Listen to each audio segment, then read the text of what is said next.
Alright, what's going on, guys? Austin Laramie here from Zero to Hero Dog Training, and today I'm going to be teaching you guys how to teach your dog how to go into the down position. So, with all my commands, I shape the commands before I ever say anything to the dog. The less you say to your dog, the better. Or the less things you say to your dog that have no meaning, the better, right? So, I teach the down without saying down for a while. Shaping the command simply means that you're going to use luring to get the dog to go into the command a bunch of times before you ever start adding, yes, the word. So, before I ever say down, the dog would have already went into the down position 100 minimum times. So that way when I start adding the command, the dog is already familiar and it's going to be a lot faster and easier and make more sense to the dog. So up to this point, your dog already has to be conditioned to her reward markers, and that's pretty much it. You need reward marker conditioning up to this point so that you can effectively communicate when your dog is correct. So if your dog isn't conditioned to a reward marker yet, then you must go watch my reward marker video on how to teach it. So if your dog is reward marker trained, then you understand that a reward marker is simply a sound or word that predicts a reward and release sometimes. So I use two reward markers. I use good and I use yes. Good means I'm walking to the dog to give the reward. Yes means the dog's coming to me to get the reward, and that also means you're released from the position. So how you want to start teaching down is you want to use a luring technique, right? Which, if you're not familiar with luring, then you should go watch my luring video. It's extremely effective in teaching different things. Through luring, you can teach a dog to go into any position that you want, right? The dog understands they follow the food, good, and they stay right up close to your hand. So if your dog isn't a little bit familiar to the luring, then you should go and watch my luring video. It's going to just help you and become a lot faster in teaching things. So again, when I'm teaching it, I don't say anything in the beginning. I'm going to take the food, I'm going to put it right up in the dog's nose. And I'm not going to release the food, I'm not releasing the food until the dog goes into the position in which I'm trying to teach. So if your dog offers you behaviors that you normally reward for because you're just doing marker training or anything, I'm not going to reward that sit because right now I'm just working on the down. The only thing she'll get rewarded right now is the position of the down, but I'm not saying down yet. So I'm going to take the food and I'm going to let her work at it. She's not getting any out of my hand though. I put it and I cup it and I make a little channel or a valley for the dog to put their muzzle in. And now from here, I'm going to apply pressure towards her and also down at the same time. Yes! The second your dog goes all the way into the down, you're going to mark with either your terminal command, which means reward and release, or your continuation marker, which just means reward. When I'm teaching the down though, I like to use the terminal command and release them as soon as they go into it when they're not familiar with the position. So, again, you're gonna get some food, you're gonna use opposite hands through this whole process, and you're going to apply pressure towards the dog, yes, and down at the same time. The reason why you go towards the dog and down is because you want your dog, at least I want my dogs, to have a nice aesthetic down, which means they are falling back into the down and they're not going forward into a down. The paws just lay flat, so that way when you teach the sit, paws just go right back up, and they usually keep their paws in one position. It's not necessary, but it's how I like to teach it, and it just looks a lot cleaner.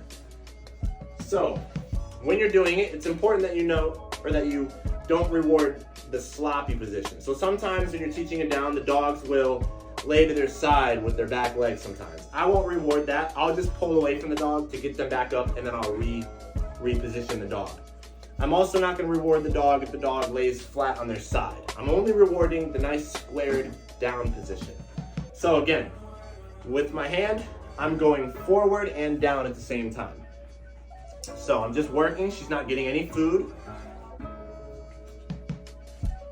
So right there, I didn't reward because she didn't go all the way down, and then she got distracted and left. So again, you want to make sure that you reward when your dog goes fully flat. not halfway. Nyla. Yes. And again, if you didn't watch my marker video and your dog isn't marker trained, but you insisted on watching this, when I'm using my marker, it's important that you separate everything. So I'm saying yes, and then I move. I'm not going yes and moving at the same time. There's a slight pause between yes and my release and movement of the reward. So when I say yes, I'm not letting go of the food at the same time. There's a pause between that. Just an FYI. So Nyla, hey, good girl. Yes, good. So be patient. Don't reward it too early. You want to make sure your dog is fully flat. Nyla, good. Yes, good girl. Oh yeah, Nyla, good girl. Ready? Forward and down. Yes. It's also important to show you guys my hand position here. I don't have the food like this in my fingers. It is cupped, and my hand position is open towards her. I'm not like this. I'm like this. And I'm, yes, good girl. And again, I like to practice this from the standing position, not from the sitting position. You can do it from the sit position too, but when you're trying to do that fall back, it becomes a little sloppy with puppies or some dogs too. So I like to start it when the dog is standing. And again, I'm gonna show you what I do. When I do it next, let's pretend she does it sloppy. Here's what I'll do to fix it. I won't reward, but I'll simply pull away to get the dog to stand up again, and then I'll just reposition. So let's just pretend it's sloppy here. I won't say anything like that. That's sloppy. I'm not rewarding when they're leading. So from here, I don't mark and reward, but I pull away, and then I just reposition. Yes, just like that. Once the dog gets it right and it's clean, then I reward. So don't reward the sloppy ones unless you want your dog to have a sloppy down position. So again, you want to add a lot of praise. I am talking a lot, so I'm not praising as much as I want to. But when I praise, I always mark first and then I praise. I won't say, good girl, yes. I'll say, yes, then good girl. So the praise comes after the mark and during the reward event. Nyla, hey, good. So again, forward and down. Yes, good girl, good. Now, when you're ready to name the command, you'll know it by a couple things, or one thing. When you pull out food, and your dog will offer that position without you warning it and saying anything. So now, I'll pull out the food, and if the dog will go into that position without you saying anything, you know you're ready to name the command. So, for the video's sake, I'm gonna show you how I name the command and how I start that. You don't have to wait for the dog to start offering it, but it helps out exponentially. But here's how you'll start it. Let's say you did the shaping for a couple days and your dog is very familiar with the position. Here's how I start it. Just like your markers, you want to have separation. So I'm not going to say down and lower at the same time. I'm going to say down, I pause for a second, and then I start the move. So again, I'm not going down, I'm going down, and then moving.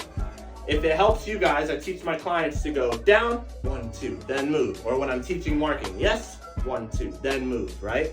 You gotta have that separation. If you don't, what'll happen is your dog won't know the word, but you won't say anything and you'll just go and your dog will down perfectly. I've met a few clients who have dogs that understand their commands amazingly, but not by the verbal. They'll say sit at the same time they move. So I will go sit, the dog won't do it.